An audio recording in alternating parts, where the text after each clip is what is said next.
Bahkan para ilmuwan terdahulu itu ilmu semantik ini menjadi bagian daripada ilmu simbol bumi. Jadi masih menjadi turunan, belum menjadi disiplin ilmu tersendiri. Oke, selanjutnya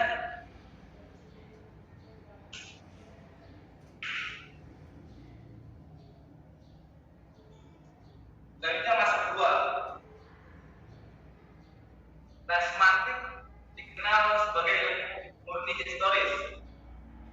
Ini menurut beberapa ilmuwan, semantik adalah ilmu murni historis. Kenapa? Karena adanya pandangan historikal semantik ini ditandai dengan munculnya karya klasik yang dimiliki oleh ilmuwan yang bernama Brill. Brill ini mengkaitkan semantik dengan unsur di luar bahasa, seperti perubahan makna, juga makna yang dihubungkan dengan logika. Makanya ada hubungan ilmu dalalah dengan ilmu lain, salah satunya dengan ilmu psikologi. Makna yang berhubungan dengan psikologi, ada juga makna dengan hubungannya dengan sastra. Nanti kita bahas selanjutnya.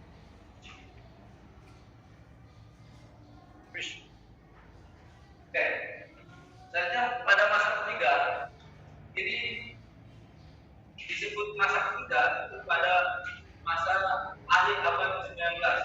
Jadi masa awal abad ke-20 itu juga masih pada masa ketiga. Nah, istilah semantik ini ibarat barulah berdiri sendiri. Pada akhir abad 19 baru ilmu semantik ini, ilmu makna ini dikembangkan menjadi ilmu yang berdiri sendiri, bukan lagi menjadi bahan, bukan lagi menjadi cabang ilmuwan disiplin ilmu lain. Jadi kajian semantik ini menjadi terarah dan sistematis setelah adanya Ferdinand de Saussure dengan karya Ferdinand adalah Post de Linguistique Generale pada tahun 1919.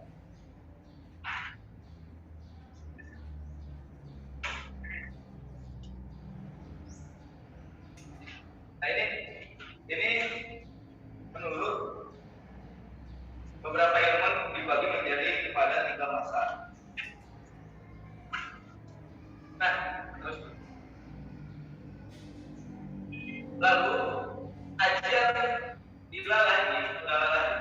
kajian semantik kalau dalam bahasa Indonesia itu dilanjutkan juga sebagaimana Christopher yang mengkhususkan satu jilid yang sempurna dalam kitab yang namanya Irosat Lain Kitab Al-Mutor Al-Farasian. Juga ia mengkhususkan perkembangan semantik. Itu salah satu karya ini dalam perkembangan masa ketiga. Atau ada beberapa ilmuwan yang lain yang membaru juga menyebutkan masa ketiga ini masuk pada masa modern. Nah, kitab ini juga dikembangkan oleh Gustav Schleich yang mana mengembangkan kajian tentang makna dan perkembangannya.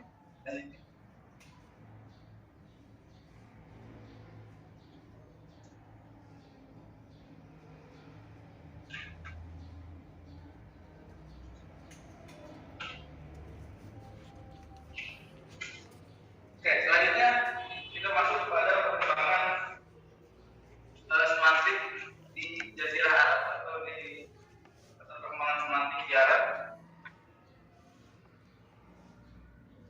Jadi di Jazirah Arab sebelum tadi masa Yunani kuno, sebelum dari tahun 1916, sebetulnya secara tidak langsung pembahasan tentang makna atau tentang dilalah ini juga sudah dibahas.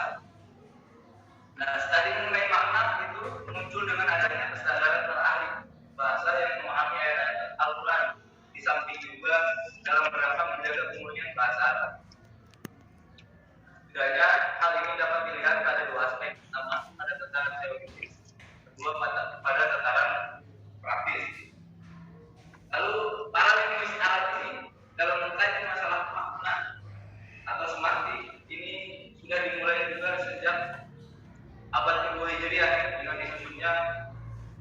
sebuah kamus oleh Al-Khalil bin Ahmad Al-Farahidi yang diberi nama Kitab Al-Ain.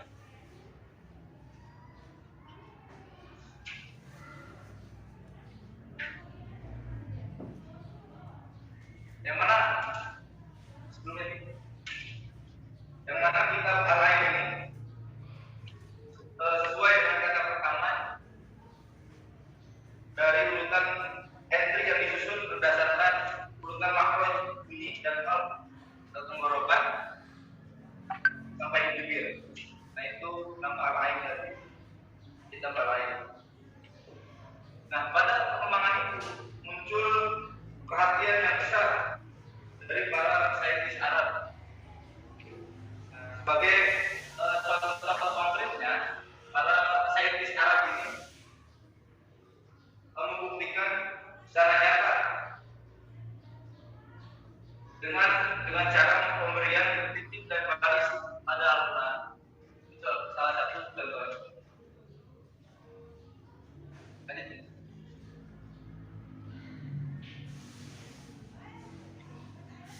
Lalu selanjutnya makna juga sebetulnya telah dibahas sebelum tadi dibahas. Itu dibahas juga oleh sahabat Nabi, oleh Amirul Mukminin Ali bin Abi Thalib dan Abu Al-Aswad Ad-Duali. Meskipun waktu itu tidak secara langsung membahas ini namanya ilmu makna atau ilmu dalalah, tapi sudah dibahas secara tidak langsung tentang kajian makna. Nah, pembahasan tentang makna di Arab ini juga diawali oleh ilmuwan nahwu juga yang kita tahu semuanya yang bernama Imam Sibawayh, yang mengatakan bahwa terdapat hubungan antara lafaz dan makna. Jadi secara teoritis bagaimana hubungan lafaz dan makna, apa itu lafaz dan itu makna dijelaskan oleh pemakaran yang selanjutnya. Selanjutnya, nah di sini ada ilmuwan Arab, saintis Arab yang bernama Abu Hatim Ar-Razi. Juga beliau adalah salah satu kritis perkembangan semantik juga di daerah Arab. Beliau mengumpulkan beberapa kata yang mengalami perkembangan semantik. Menurut Abu Hatim Ar-Razi, perkembangan semantik itu mengambil beberapa bentuk, yaitu yang pertama adalah makna yang diwariskan, yang kedua adalah lafal lama yang memberi makna baru setelah datangnya Islam, baik dalam bentuk perluasan makna, penyempitan maupun pergeseran makna. Selanjutnya lafal yang sama sekali baru, baik dari segi bangun katanya maupun makna yang tidak diketahui, tidak dikenal oleh orang Arab sebelumnya. Selanjutnya lafal baru yang diserap dari bahasa asing. Makanya psikologi dengan Fauzan udah masuk. yang mendalam, seperti misalnya arti dari saya mengangkat topi, ada bahasa penghormatannya itu dengan mengangkat topi atau dengan mencium tangannya bagaimana, itu punya arti secara psikologi.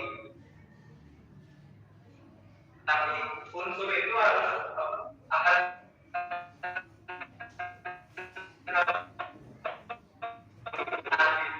jika unsur tadi itu terpenuhi, adalah sangat kira adalah hubungan semantik dengan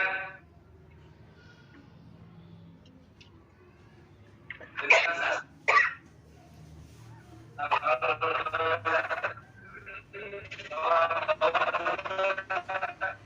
Tidak perlu bingung apa hubungan semantik dengan sastra, karena dalam arti sastra itu, karya sastra itu, misalnya saya sebutkan beberapa cara mengartikan makna atau makna yang dikandung dalam salah satu karya sastra itu.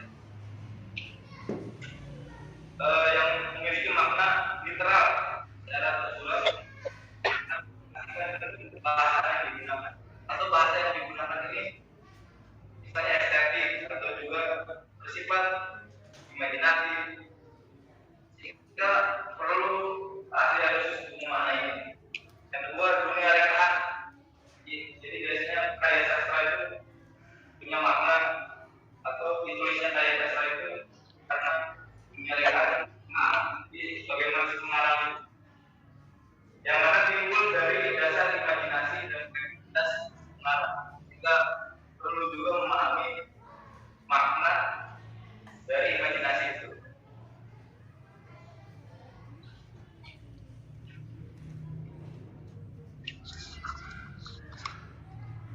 Selanjutnya, semantik juga punya kaitan dengan linguistik. Memang kita sudah tahu linguistik itu adalah ilmu yang mengkaji bahasa baik yang berbentuk kata, frase atau wacana. Itu sebenarnya terdiri atas dua lapisan, yaitu lapisan dan juga lapisan makna. Misalnya, saya kasih contoh, itu baju baru yang dibeli dari pasar baru, baju baru yang dibeli dari pasar baru kemarin, baju baru yang dibeli dari pasar baru kemarin sangat mahal. Jadi dari bentuk mulai dari baju, jadi dapat disimpulkan bahwa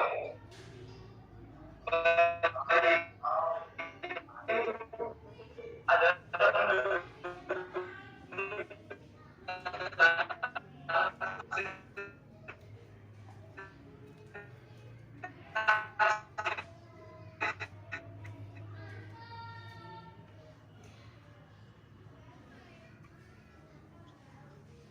seperti makna hasil baju baru sama itu juga, atau juga kalimat baju baru menurunkan menjadi wacana.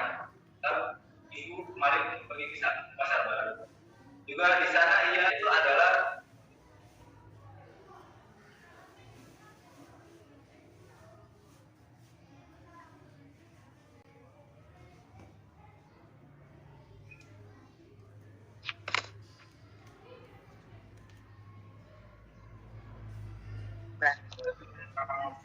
makna kamus, juga melahirkan makna gramatikal.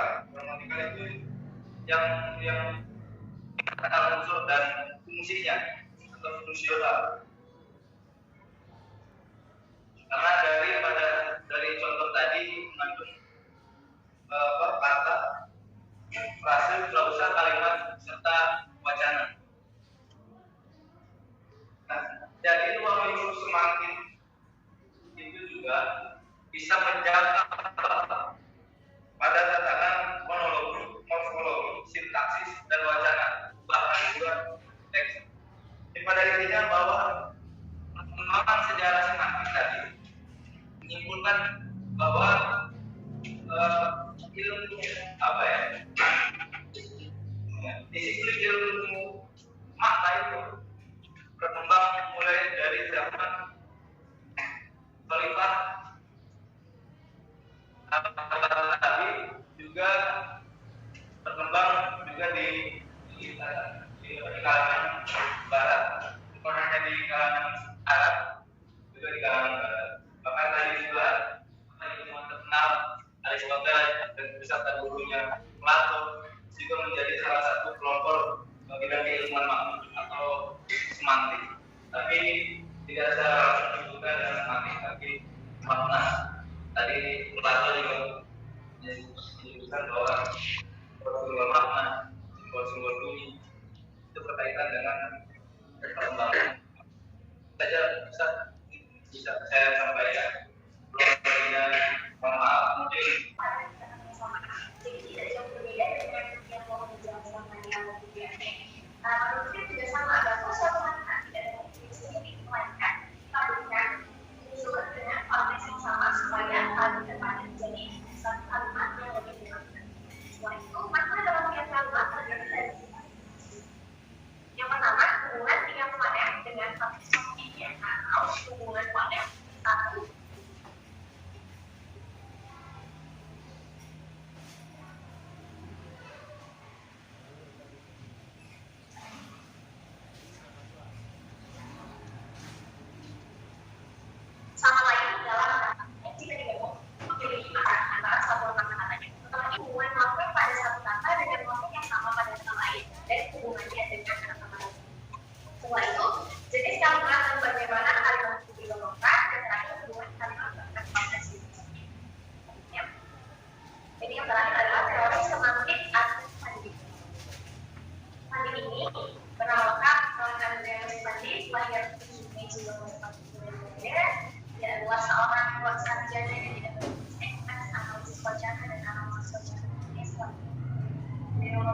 Profesor Sri Wahyana di Universitas Al-Azhar dan tentunya sejak 1996 dia telah mengajar di Barcelona.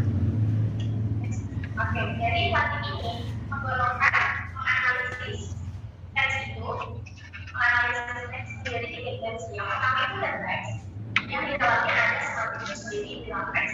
Jadi yang kedua ada kognisi sosial. Kognisi sosial adalah kesadaran mental yang membentuk teks itu sendiri. Yang ketiga ada konteks, konteks sosial. Konteks sosial meneliti wacana yang berkembang di masyarakat. Kita lanjut teks yang ini adalah bagian teks dari analisis funding sendiri. Jadi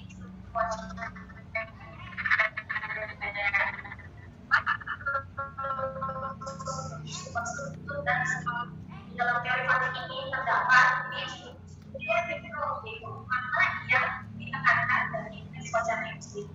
Dan elemen-elemennya adalah latar, hal maksud dan keadilan. Selanjutnya akan dijelaskan tentang latar.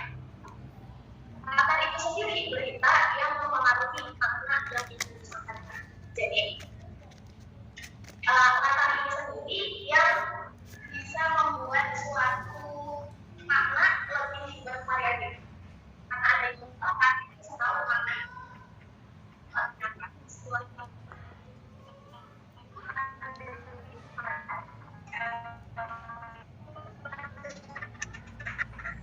Yang berhubungan dalam kontrol informasi seseorang yang merupakan wilayah secara bersama dan terdapat di dalam konteks kalimatnya tersebut. Setelah itu ada pernyataan yang dipandang tidak perlu dinyatakan. Jadi pada peranggapan tidak termasuk di dalam konteks itu, diabaikan. Hal-hal yang diabaikan di dalam suatu kalimat itu. Selanjutnya ada manfaat. Manfaat semantik ini dibagi menjadi 3, yaitu manfaat teoritis, manfaat praktis, dan manfaat teoritis dan praktis. Nah, manfaat dalam semantik ini bergantung pada siapa yang memakainya. Contoh di manfaat teoritis ini.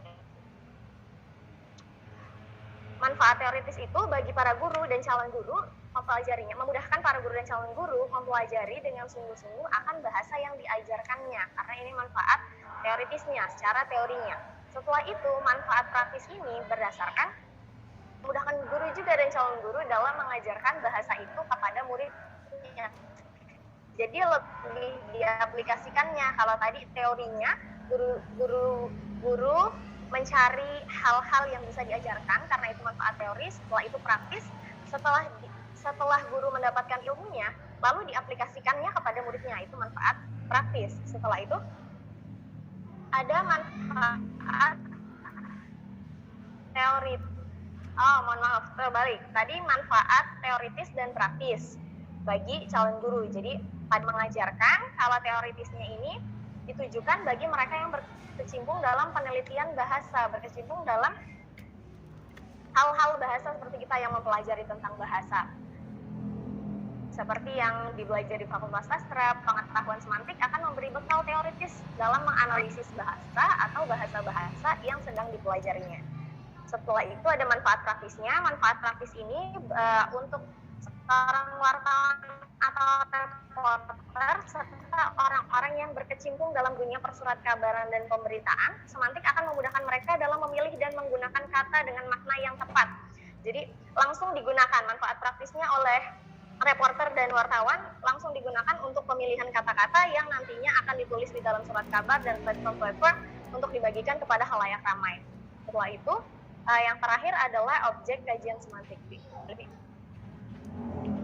Objek kajian semantik ini adalah satuan bahasa. Semua satuan bahasa yang memiliki atau menyatakan makna, yang punya makna. Semua kritik, leksem, frase, klausa, kalimat, wacana, dan lain sebagainya. Sedangkan satuan bahasa yang tidak memiliki makna, satuan bahasa yang tidak memiliki makna tetapi menyatakan makna adalah morfem. Apa ini satuan bahasa yang tidak memiliki makna tetapi menyatakan makna? Contohnya adalah kursi ataupun meja. Kursi ataupun meja dia tidak menyatakan makna khusus. Jadi dia hanya nama benda, kursi atau meja. Tapi kita tahu kalau ada maknanya, tidak menyatakan makna, tidak memiliki makna, tapi tidak menyatakan makna. Tidak memiliki makna khusus, tapi dia menyatakan sesuatu, yaitu kursi. Gitu. Seperti itu. Sekian presentasi dari saya. Kurangnya mohon dimaafkan.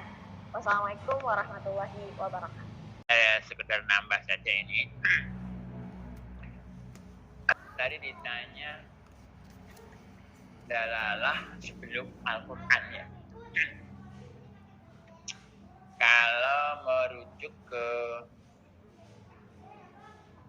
jahili, zaman jahili, itu yang banyak muncul adalah kritik sastra, namanya An-Naqdu Al-Adabi, yang itu tentu terkait dengan pemahaman terhadap dalalah. Nah, di situ mungkin terlihat bahwa ada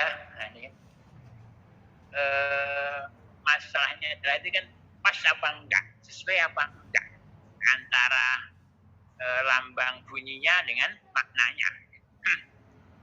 Ini pernah mungkin sudah sering dengar tuh ya, seorang penyair dia mendeskripsikan onta dan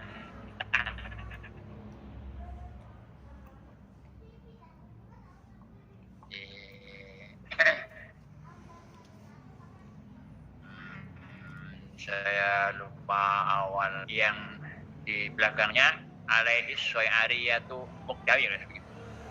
Nah, kata-kata syo'ariyah itu sebenarnya mensifati bulu yang ada pada unta betina. Padahal si penyair dia sedang menyifati unta jantan. Telah diceritakan bahwa Torfah ketika mendengar itu, apa dia bilang? Istan makol jamal. Ini unta jantan sudah menjadi unta betina. Nakoh itu unta betina, ya kan? Istan makol berarti menjadi betina, ya kan? Ini artinya apa? Berarti penggunaan kata syo'ariyah nggak cocok. Ini itu sifat laki-laki kalau dibanding sifat perempuan. Ya. Ini saya kira satu apa ya? Nah, ini kan biasanya orang bicara itu dia sudah memperhitungkan pendengarnya.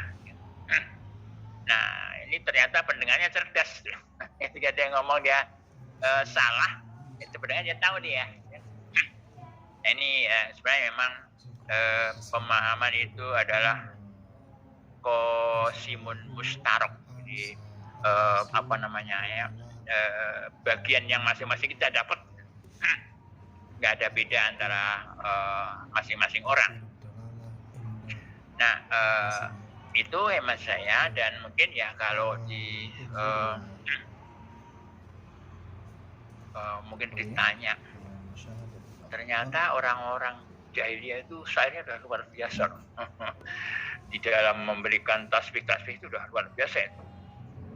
Tasbihnya Imrul Qais itu kan, walailin kamojil bahri arho sudulahu dan wa'il umumi yabtahin seterusnya itu kan. Dia udah menggambarkan bahwa malam yang mencekam itu seperti lautan yang penuh ombak gitu kan, yang mencekam itu kan. Yabtali untuk menguji. Tetapi juga belum berarti bahwa setelah subuh akan lebih baik gitu kan. Walaysa subi amsali gitu. Ini berarti sudah mencapai tingkat pemahaman, tingkat dalalah yang tinggi. Nah, ini nanti belum seperti ahli pidato namanya Kus Ibnu Sa'id Aliyadi ya, itu kan yang ayuan nas itu kan, isma'u wa'u itu kan, man asya mata, wan mata fata ya, kulma huwa atin ad gitu kan. Itu kan sudah satu pandangan. Nah, memang umumnya yang diungkapkan apa? Pengalaman. Dan memang manusia itu kan ibnu bi'atihi ya, dia adalah anak dari lingkungannya. Maka yang diungkapkan adalah pengalaman-pengalaman yang dialami di lingkungannya, dan itu menjadi diambil hikmah-hikmahnya, gitu kan. Nah itu hikmahnya. Tetapi kalau kajian tentang dalalah ya belum ada memang, tetapi penggunaan dalalah itu sudah ada. Kita melihat dari bagaimana memakai kata dan bagaimana memaknainya, kira. Dan contoh-contoh dari naket ini banyak. Naket jahit banyak contohnya. Umpamanya contoh ketika Nabi Al-Dubyani menaket Hasan bin Sabit. Hasan mengatakan, lanal jafanatul hurru yal makna biduha wasyafuna yakturna min najdadin daman. Kita ini punya tempat makan namanya jafnah itu apa? Jafnah ya, kayak cawan gitu ya, tempat makan itu disebutkan lana jafanatul hurru yal makna biduha. Kita punya cawan-cawan yang gede yal makna biduha, yang kalau waktu duha dia berkilau. Dikritik oleh Nabi kok itu ini untuk menggambarkan, ini untuk fakhr ya, untuk kebanggaan bahwa dia orang yang mulia, dia banyak cawan-cawannya, dia itu menunjukkan dia banyak tamunya, dia orang mulia, kan? Maka dikritik sama Nabi kok, anta qallalta jifanaka. Oh, kamu ini belum bagus karena masih menunjukkan bahwa jafna cuma sedikit. Dari mana tahu? Pakai jamak apa? Ilah. Jamak kita itu jamak yang antara 3 sampai 10 kan? Berarti cuma sedikit itu. Mestinya pakainya jifan, jamak taksirnya ya. Jifan. Juga itu yal makna. Artinya cuma berkilau sedikit kan? Kilaunya itu nggak banyak itu. Betuha. Wah, aku tanya ya berukna. Wah, ini akan kelihatan lagi tuh, menyorot yang atas juga. Betuha. Nah, itu kurang kelihatan. Apa di waktu panas ini kan nggak kelihatan. Kilauan nggak kelihatan. Tapi kalau bituja, artinya di gelap malam, wah itu sinar menjadi sangat terang gitu kan, sangat bagus kan. Ini artinya apa? Saya kira tadi masih permainan dalalah ya kan. Jadi dalalah masih hubungan antara bagaimana makna dengan bapaknya kan.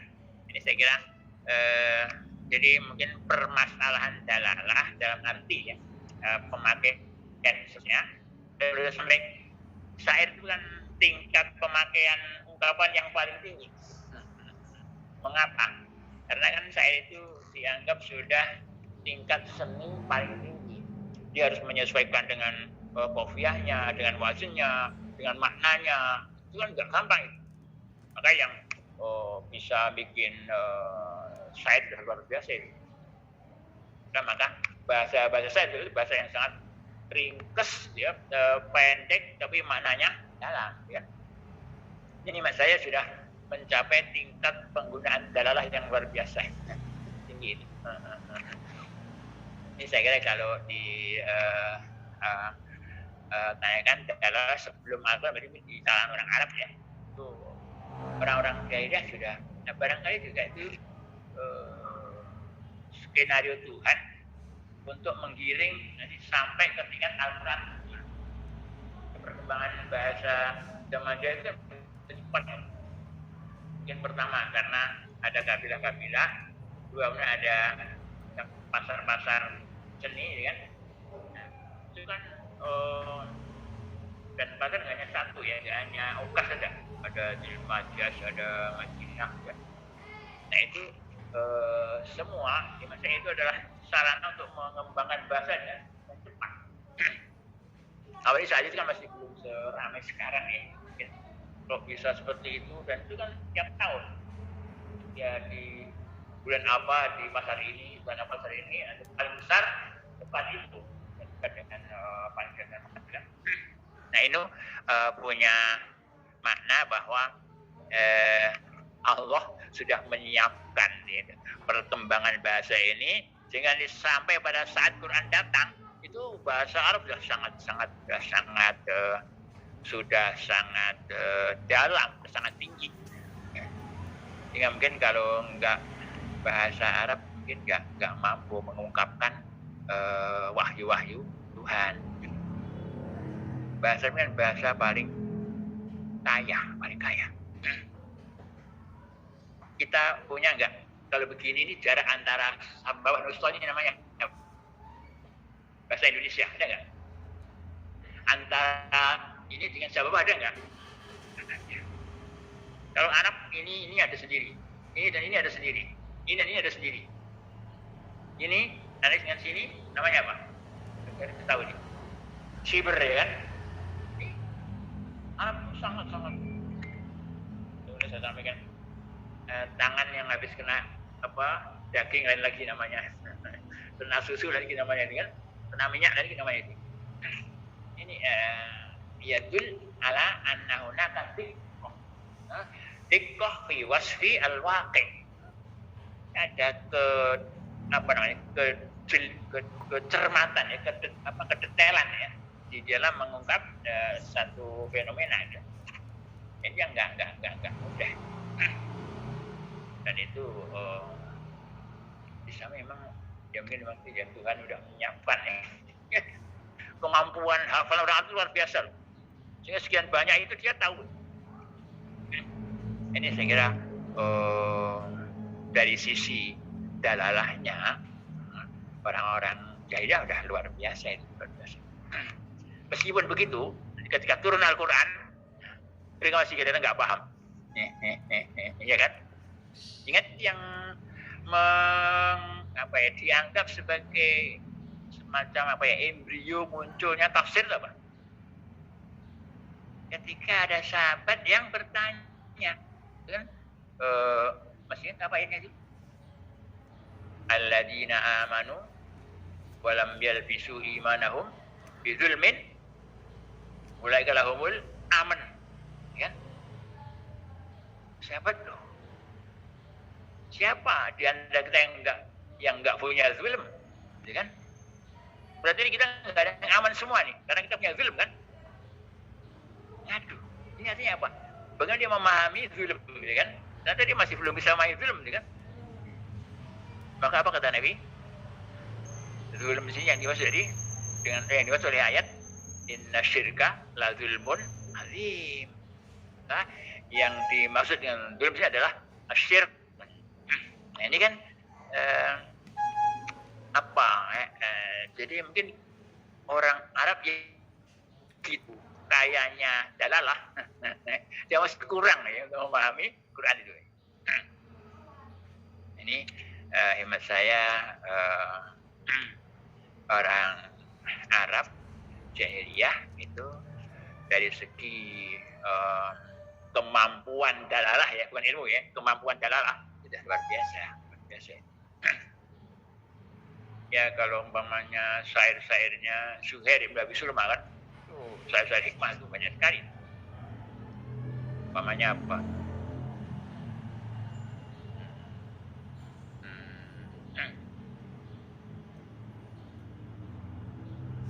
Apa ini ya?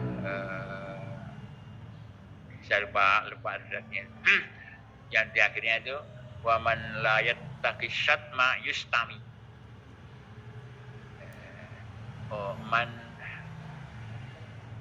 Bukan seperti itu.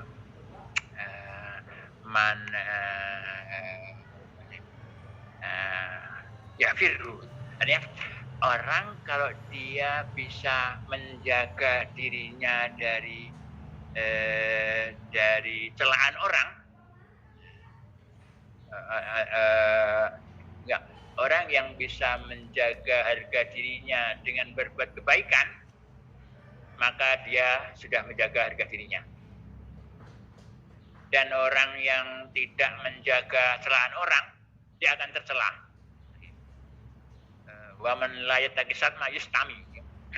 Ini iman saya itu suatu ungkapan hikmah yang sangat dalam, yaitu tentu muncul dari penalaran atau dari pemaknaan yang bagus. Ini saya menyimpulkan bahwa pada masa jahiliyah itu dalalah orang Arab sudah sangat luas ya. Mungkin kesimpulan tambahan jawaban itu memang begini, mungkin untuk ada yang bawa speaker nggak ya? Nggak ada. Ada sip. Ini tukang oletet, kalau nggak tangannya nggak gerak ada gatel ini. Nah, kasih. Tolong biar bisa nulis. Nah, ada itu penghapusnya ada.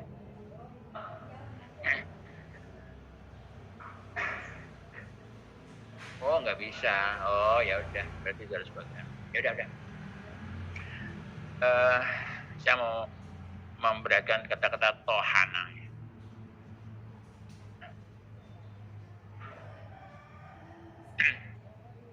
Apa artinya tohana? Ayat hanu. Tohnan. Menggiling, merebus, Ya. menggiling tepung, menghaluskan. Yaj'al al-habba Tahna, dakikon. Membuat biji menjadi menumbuk itu tohana ya tahanu ya. Ya ini kalau saya bilang adhan yang menumbuk itu udah kayak tohan.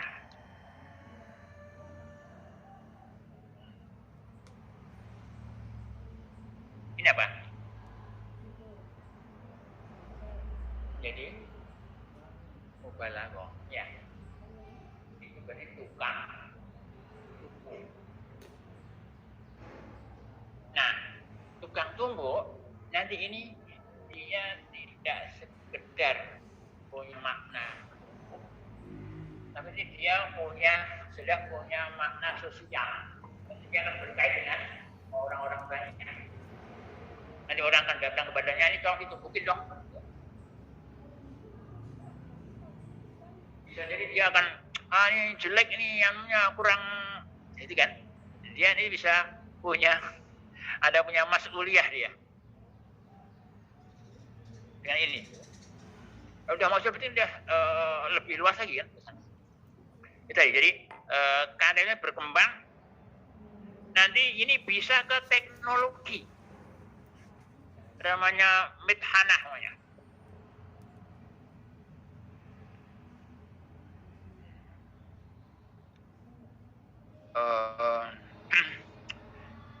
Al-hadid al-qadim atau al-alat al-masnu'ah min al-hadid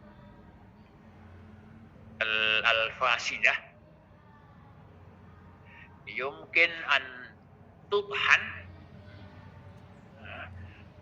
litusbih maddatan hadidiyatan jadidah. Paham? Mungkin an-nas an yasna as-sayyarah min hadhihi al-maddah al-hadid al-qadim alladhi tamma tahnu. Ini kan menjadi teknologi. Dulu belum ada alat untuk mengepres. Dipres akhirnya dicairkan lagi jadi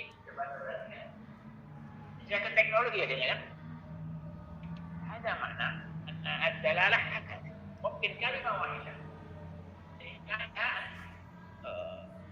asmal majalah mungkin teknologi ya, mungkin istimaiyah, mungkin sia-sia, mungkin iktisadiyah. Masa kita butuh ad-dunya al-yawm tu'ani al-azmah al-tahilah bil-sudiyah.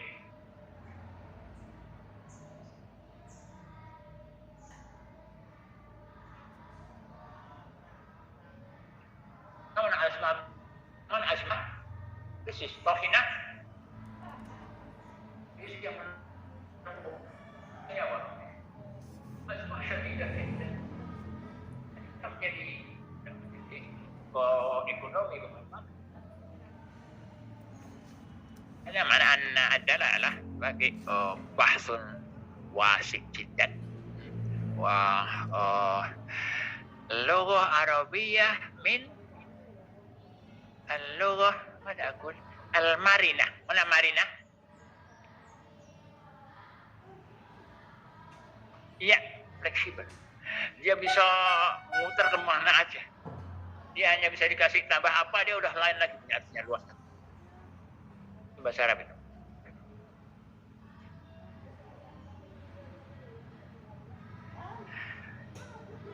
Nafak, mana nafak? Nafakun. Menyarif?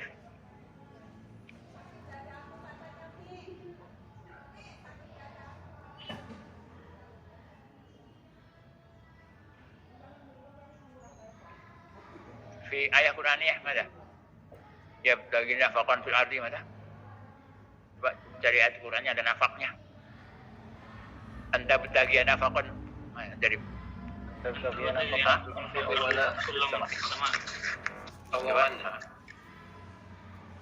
Mada? Awalan tabtaghi nafaqan fil ardi aw sulaman fis sama. Iya, nafaqan fil ardi. Mana nafaq? Awalan. Ya, terowongan.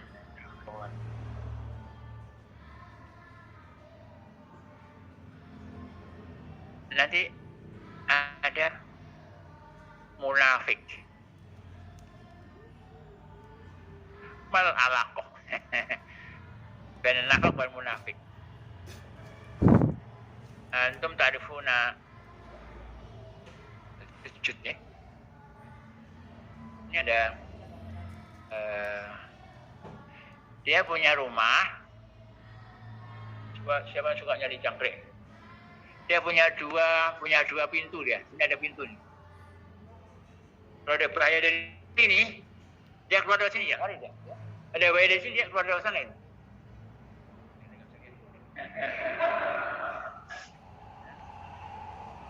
Naga hayawan lahu lahu bait dakhil al-ard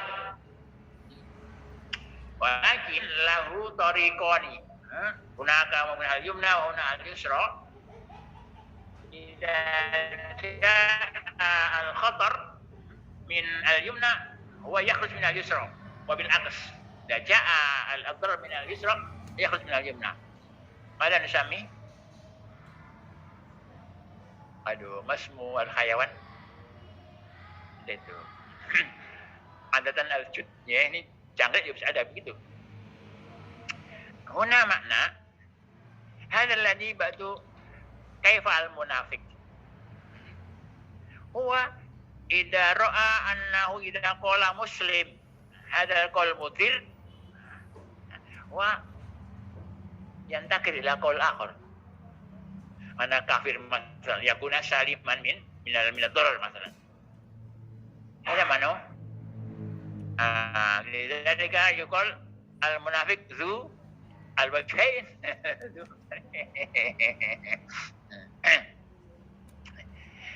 Ada makna anna dalalah mada tattasik واللغة العربية كما قلت اللغة مرنة من إمكانها أن تتسع بأكثر مجالات سعة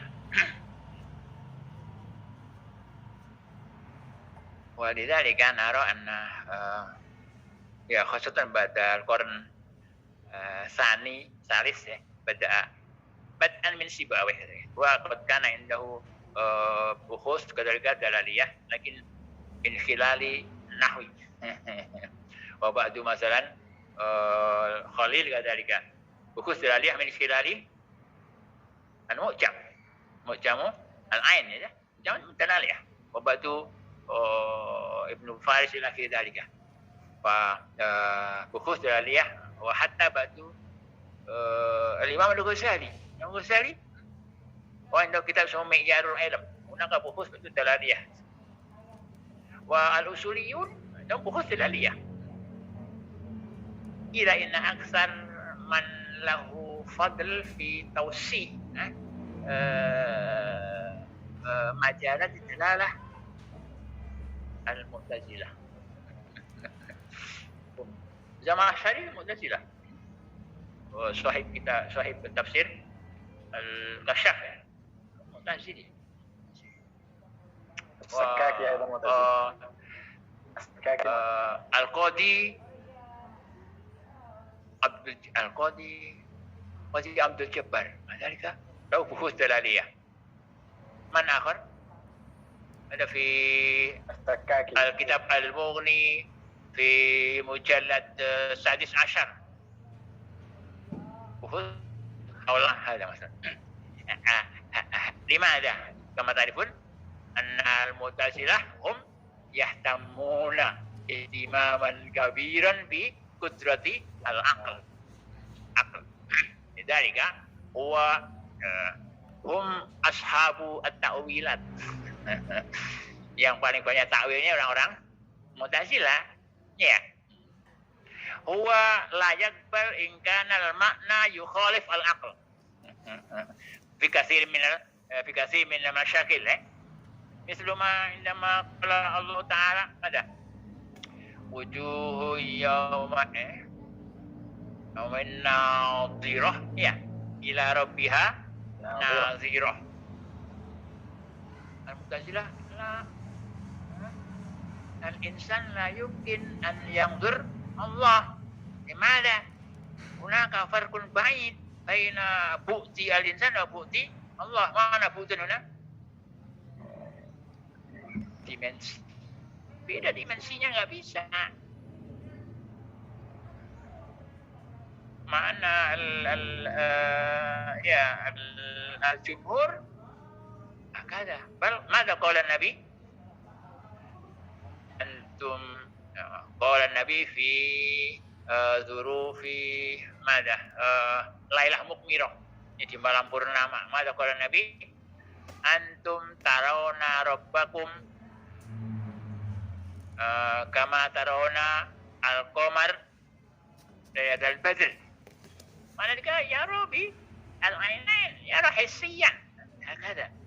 لكن المعتزلة لأن هذا لا يطابق العقل عندهم، هذا نظرة ليس نظرة حسية وإنما نظرة مجازية هكذا في شؤون الأخرى هكذا. Manu anna al-mu'tazilah in ra'a anna al-ma'ani la tuwafiq aw la yaqbalu al-aql aqluhum hum la yaqbaluna hadha.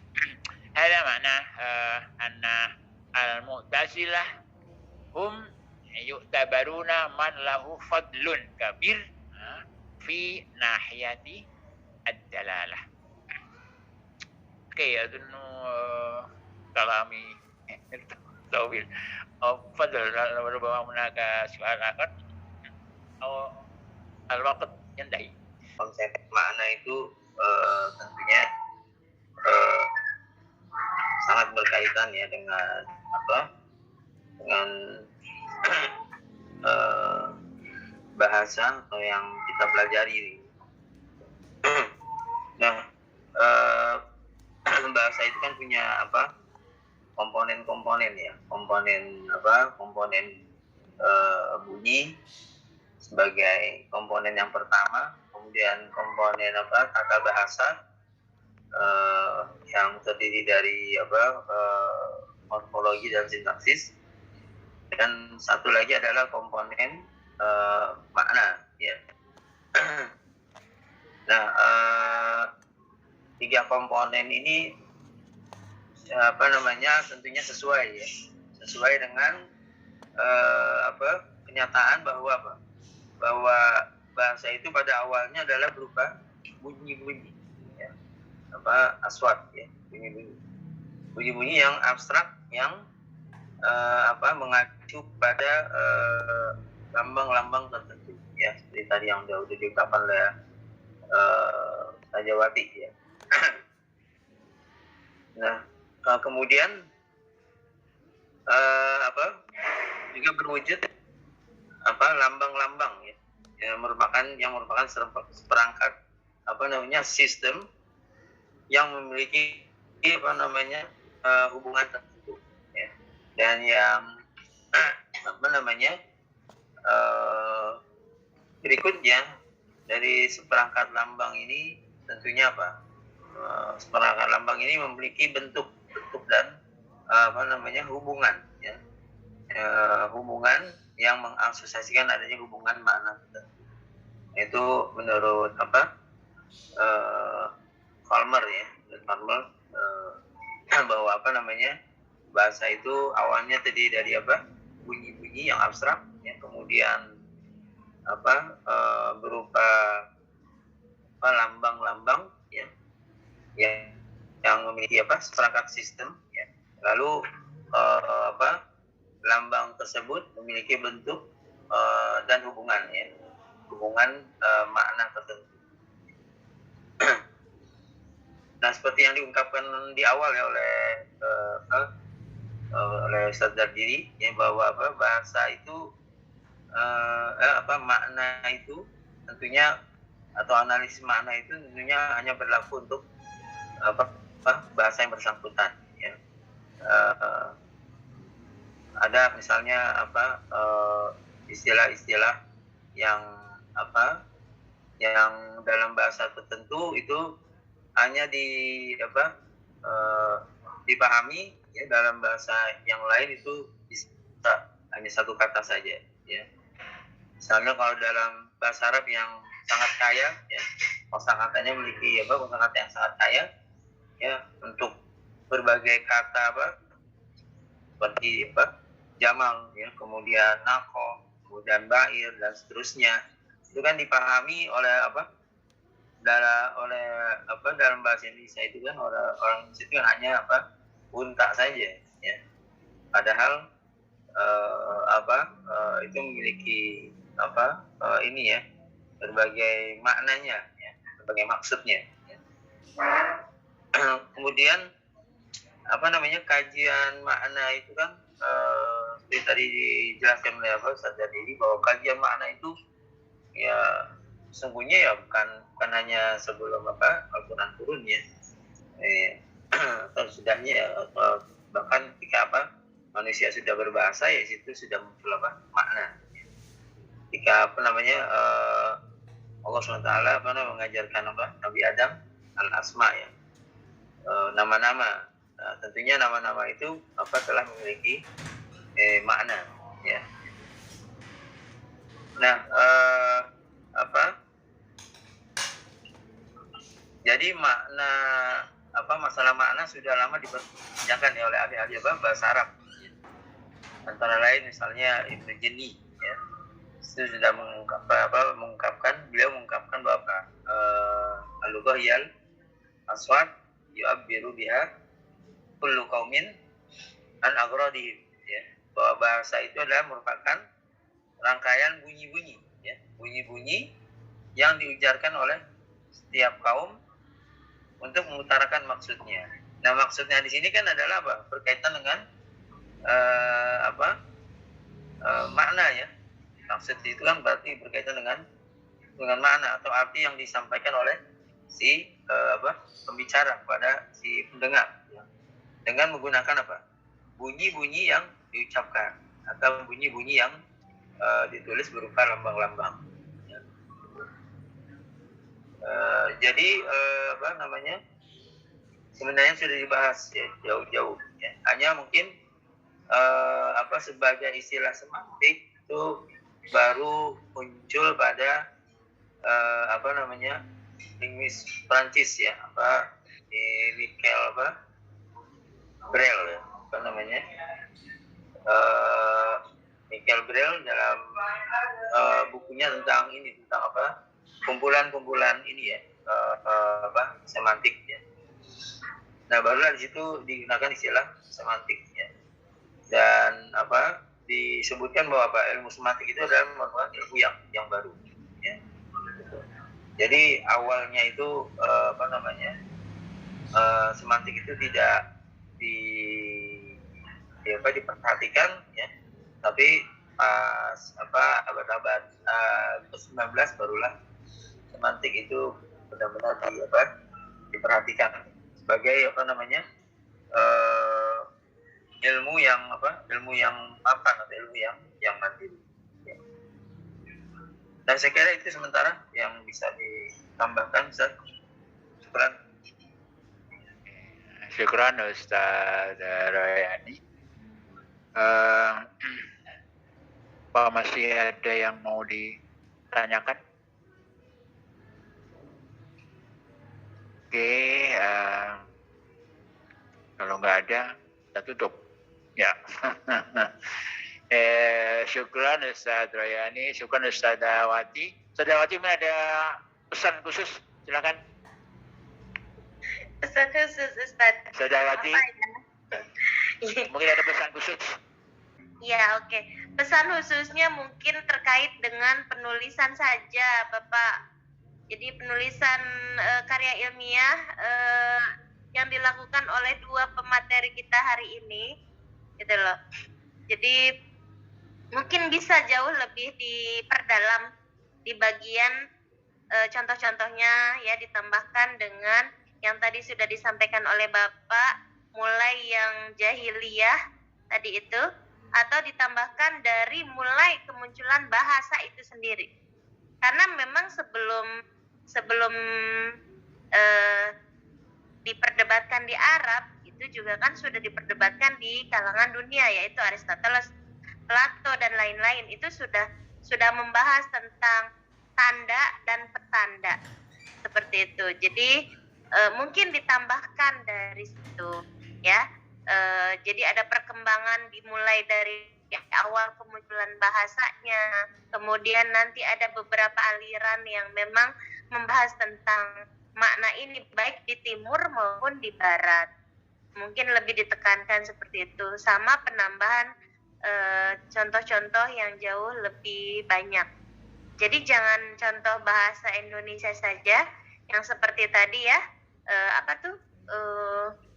baju baru ya, yang tadi misalnya itu tolong dilengkapi lagi untuk memberikan contoh yang tadi disampaikan oleh Bapak Pak Dar, itu ditambah-tambahkan gitu. Kalau misalnya referensinya lupa, maka boleh ditanyakan ke Bapak sendiri dan Bapak biasanya nanti akan merespon cepat untuk penambahan dan perbaikan makalahnya ya. Seperti itu. Ini kan baru awal-awal banget. Tapi jangan yang dasar banget. Yang tadi disampaikan itu masih belum ada perdebatan akademik antara timur dan baratnya. Gitu. Antara Islam dengan yang Islamnya begitu. Itu saja mungkin Bapak catatannya untuk yang hari ini maju. Oke. Terima kasih. Saya kira catatannya sudah lengkap. Dari Ustaz Royani sudah, dari Bu Wati sudah. Ya kita memang bertiga. Saya di sini, saya kira nggak perlu dari situ ya. Mohon maaf Bapak. Insya Allah minggu depan enggak di rumah. Ya. Ini kalau Pak Royani mungkin masih ada kesibukan, Bu Wati ada kesibukan. Saya kebetulan memang hari ini hari ngajar di sini dari pagi tadi sampai sekarang ini. Jadi saya ada di sini. Maka saya sempatkan untuk hadir sama-sama dengan yang bisa hadir di sini. Karena rasanya kalau ketemu lainnya dengan nggak ketemu. Ini silaturahimnya kalau saya silaturahim. Auranya beda, Mas. Ya. Auranya Bu beda. Wati ini silaturahimnya apa? Khoyali ya. Maaf ya Bapak, nanti insya Allah. Ya tentu karena kesibukan masing-masing. Nah bahasa ini karena kesibukan masing-masing, jadi karena saya punya waktu, alhamdulillah saya bisa hadir. Mari sama-sama kita tutup perkuliahan kita kali ini dengan baca hamdalah. Alhamdulillah. Assalamualaikum warahmatullahi wabarakatuh.